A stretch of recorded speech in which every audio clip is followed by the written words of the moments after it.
I'm Meredith. I'm a dietitian, and this video is for discussing whether or not your sulfite issues are caused by the MoCo Steal. The MoCo Steal is a hypothesis that Jenny Jones, PhD, came up with to explain her sudden onset of seizures late in life.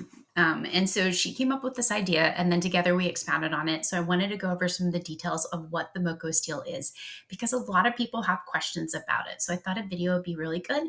And good news, there's actually 6 more videos after this that I'm going to record back to back. I've been working on slides.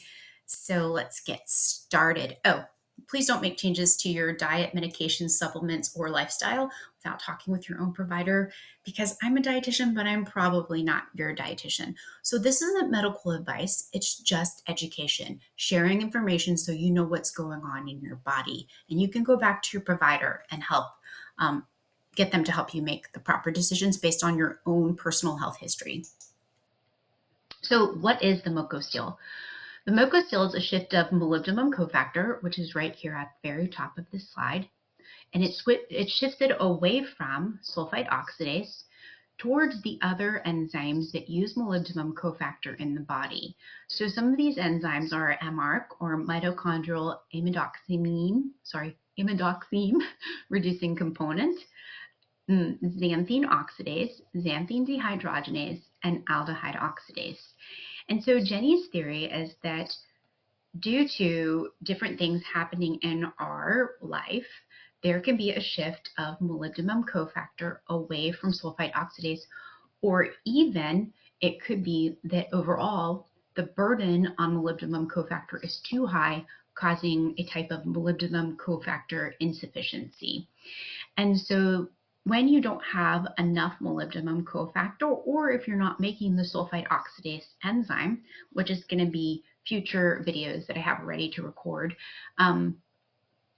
then you're going to end up with sulfite toxicity, and that leads to multiple issues, B vitamin deficiencies.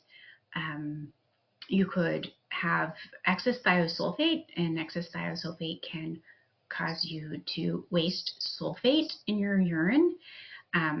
You could have increased S-sulfocysteine. Oh, also thiosulfate can cause your kidneys to hold on, sorry, not your kidneys, it can cause your liver to hold on to oxalate. So it can block the release of oxalic acid from your liver. And it can cause increased S-sulfocysteine levels, which is neurotoxic. And overall, you would have decreased sulfate production.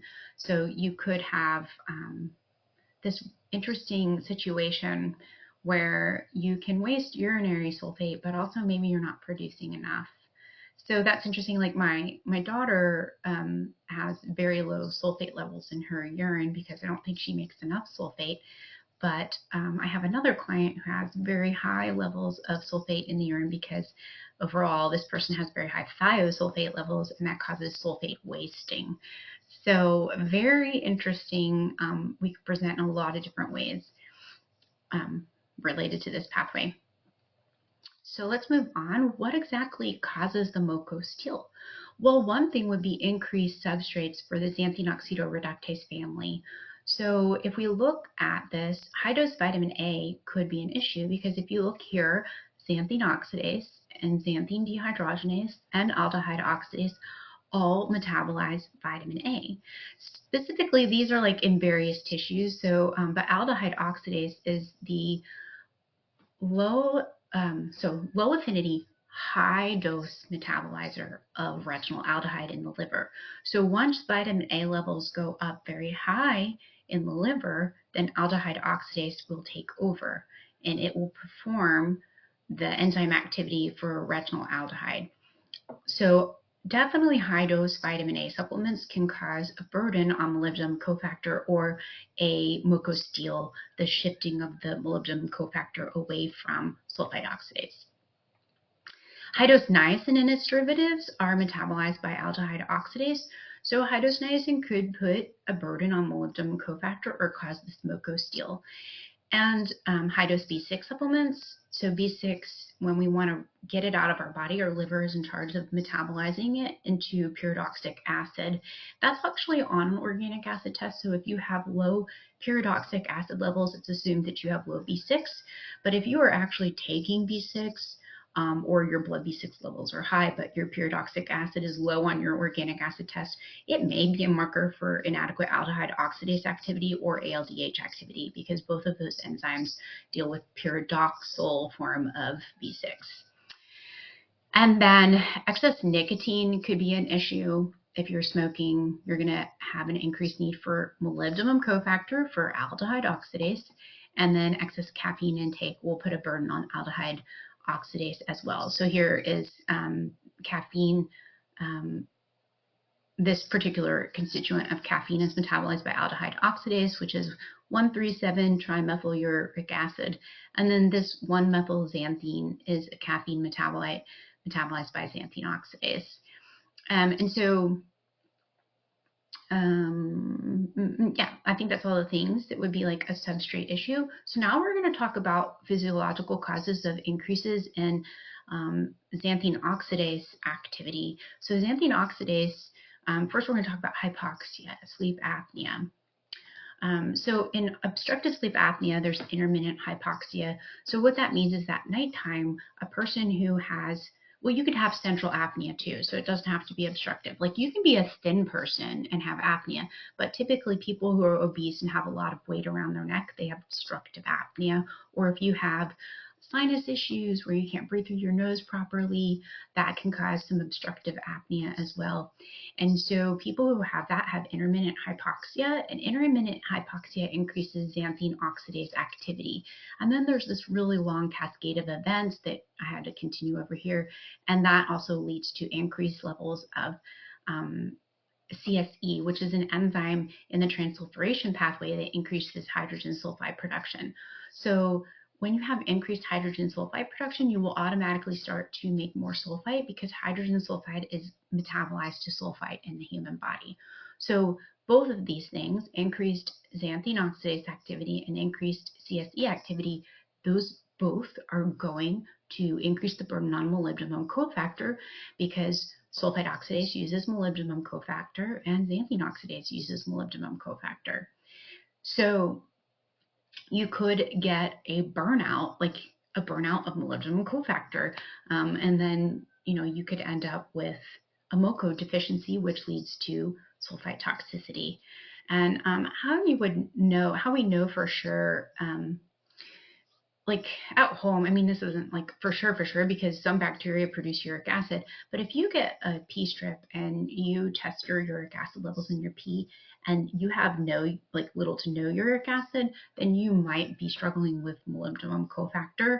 And at the same time, you can actually test with a water testing strip for sulfite. And if you have positive sulfite, then you for sure know that you're struggling with sulfite oxidase deficiency. But the issue is that having sulfite in your urine is the worst sign of sulfite toxicity, because our bodies are designed to sort of mop up the sulfite in any way that it can. Like S-sulfocysteine is something that we make. It makes us anxious and irritable, but it's something that we make that will be high in the blood and also in the urine, but we don't check for that in mainstream unless you see somebody having a seizure, and then they'll do a sulfite oxidase deficiency test in blood or urine. But you can get your S-sulfocysteine levels checked through this company called Diagnostic Laboratory Solutions, I think is the last word in their title, and the test is OMX, and they test sulfocysteine levels, so you could see that. And then thiosulfate is not typically tested for, but that's another thing that our body does. In fact, people who have obstructive sleep apnea usually have higher levels of thiosulfate, and thiosulfate is sulfite and hydrogen sulfide together, and that makes thiosulfate. So pretty interesting. So then let's talk about, beyond hypoxia, what else can cause increased xanthine oxidase activity and put a burden on molybdenum cofactor, or cause the MoCo Steal, shifting molybdenum cofactor towards xanthine oxidase and away from sulfite oxidase? Well, loss of adaptive immune system could do that. So in our gut, we have immune system throughout our whole body, right? But in our gut, we have these peripheral blood mononuclear cells, and those produce xanthine, or they have xanthine oxidase activity that's very high, and it's basically to produce superoxide and hydrogen peroxide to, hydrogen peroxide kills bacteria and viruses. And so it's a way to cause toxicity directly to these particular um, pathogenic invaders. So, yeah. Okay, catching my thoughts. Okay, so biotin decreases peripheral blood mononuclear cells. So biotin, in theory, might help to decrease the MoCo Steal, but it also will lower your innate immune system in your gut. And so how much? Well, there is a study that shows that it only takes about 700 micrograms of biotin to decrease peripheral blood mononuclear cells. And a lot of our supplements are 10,000 micrograms per day. So that's something to think about. But if your major issue is overactivation of the innate immune system causing the MoCo Steal, then biotin might be helpful. And there's also benefits for biotin supplementation for people who have a specific pathogenic bacteria that causes hemolytic uremia, and it's an E. coli. It's EHEC, that version of E. coli. So if you have that, biotin is therapeutic, because if you have too many peripheral blood mononuclear cells trying to attack it, that bacteria becomes more virulent and it damages the human body more. So this would be when high dose biotin would be very helpful. So again, that's just, you talk with your own provider about whether high dose biotin is for you or not. So let's look at, and here before I go on, so a chronic infection is going to obviously use the innate immune system more, and that's going to increase xanthine oxidase activity. And then there's some studies showing that, COVID can screw up your adaptive immune system. And so maybe that's a contributor a lot of people have done worse after COVID for sure.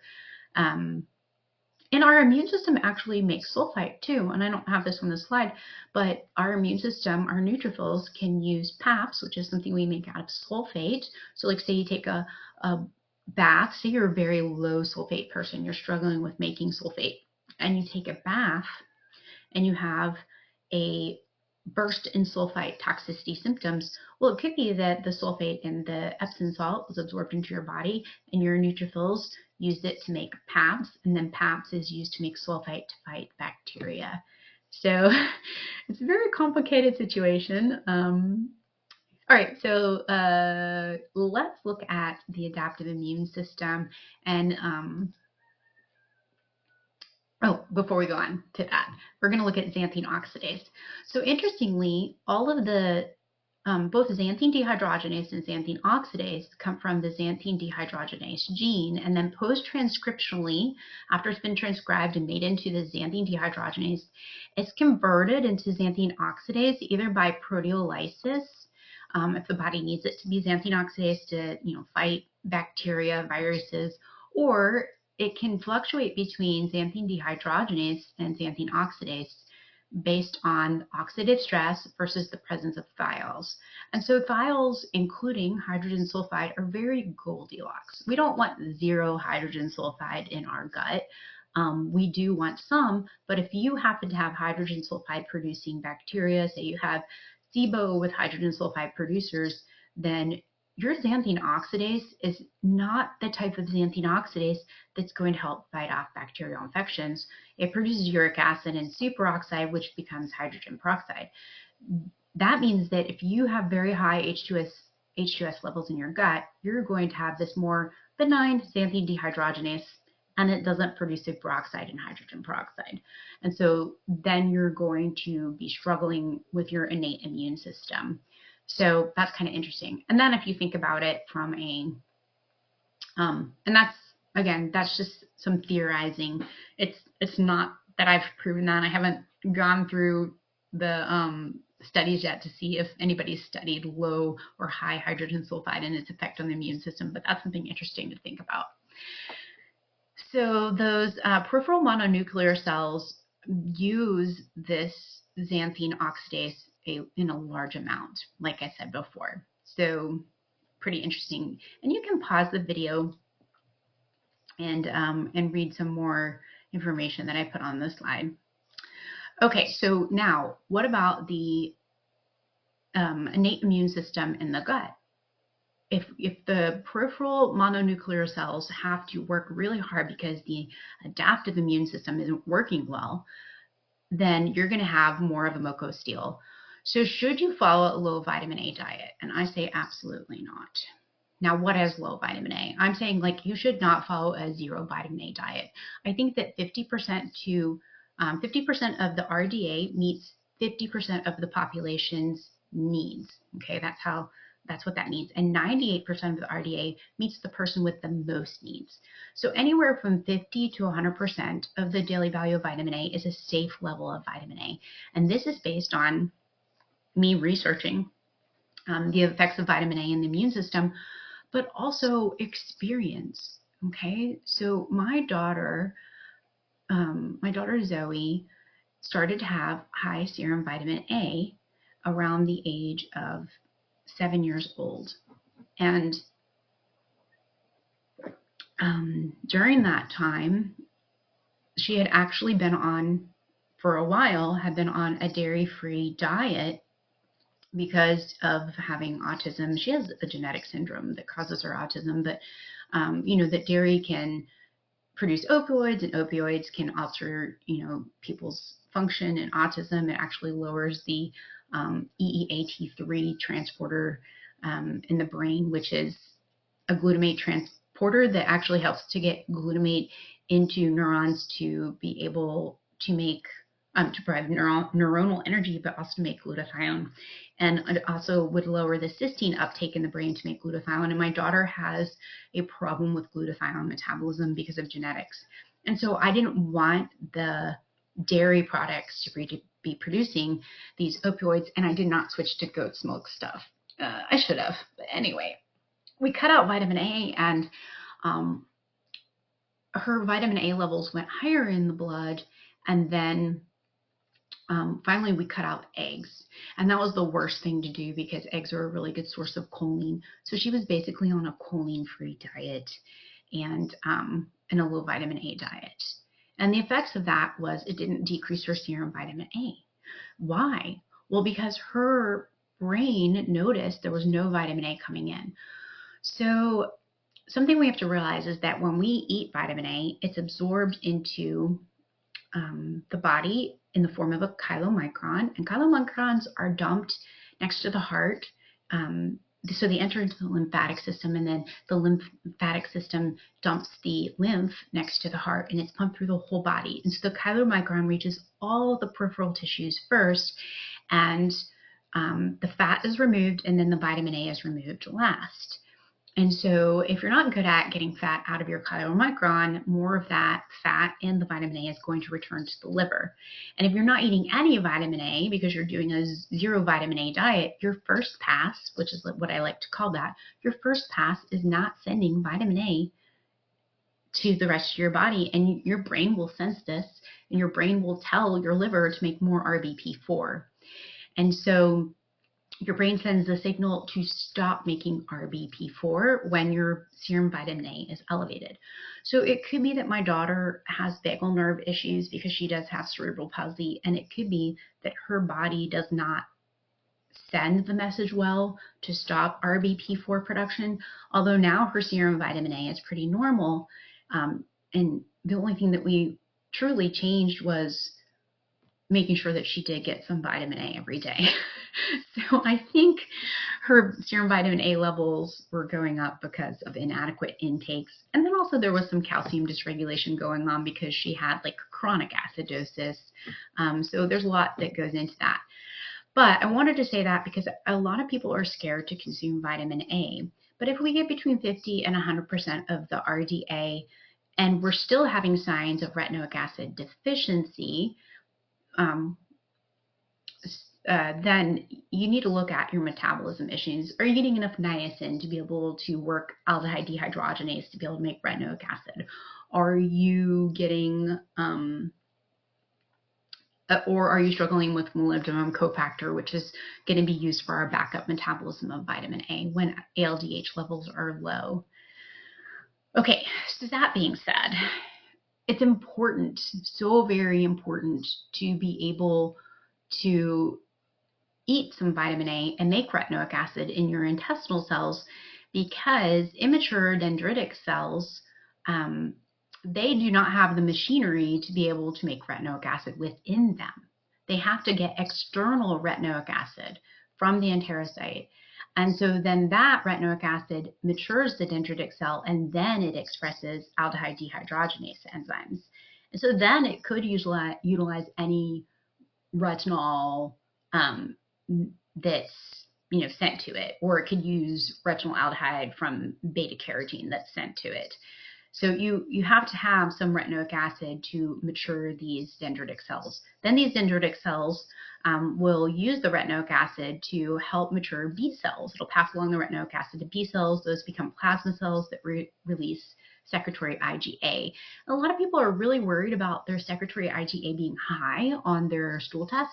That's actually a really good sign that your adaptive immune system is doing the best that it can to fight off pathogenic bacteria. Does it mean you have pathogenic bacteria? Yes, but we all do. None of us have zero pathogenic bacteria. So that alone is not a sign of really bad inflammation. It's just a sign of immune system working. Zonulin being high would be an issue. It would be a sign of intestinal inflammation. So lack of retinoic acid, again, is going to be an issue. You're going to have low secretory IgA. And what secretory IgA does is it binds to LPS. And LPS is very toxic to the human body. And it induces like the integrated response system. LPS is toxic to neurons. We could go on and on about LPS. So you want this. And then retinoic acid also causes T cells to become Treg cells, and that increases gut homing. So it makes more immune cells come to the gut to help fight the infection. So it's a good thing. It's a very good thing. Could you have too much retinoic acid? Yes, you could. So again, I'm not saying this is like a one and done. If you have irritable bowel disease, it could be that you have too much immune activation in your gut, and so then too much retinoic acid could cause that to worsen. So again, talk to your own provider. I just wanted to explain what's going on here. We have to have some vitamin A to activate the immune system. And then also over here, retinoic acid, it helps to increase the expression of dectin-1 receptors on macrophages. Macrophages can actually uptake retinol and produce retinoic acid.